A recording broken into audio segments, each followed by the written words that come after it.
umuntu ubumuntu ugira ubuntu. Iyi ni inkuru mpamo, mpamya, gihamya mu kuri kwifitemo ubuzima bw'ubu n'ejo hazaza heza habereye iterambere.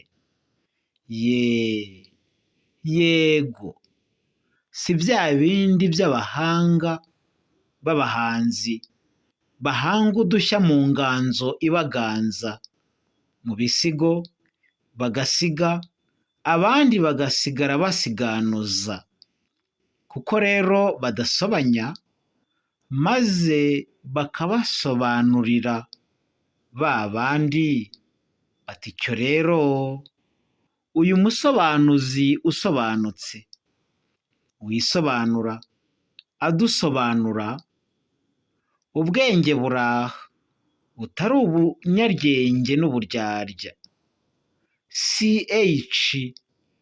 mu kamenyero ko gukunda kwirira inkeri zankesheje ku mutima no ku mubiri, naraye inkera ndarikesha, bonkeraho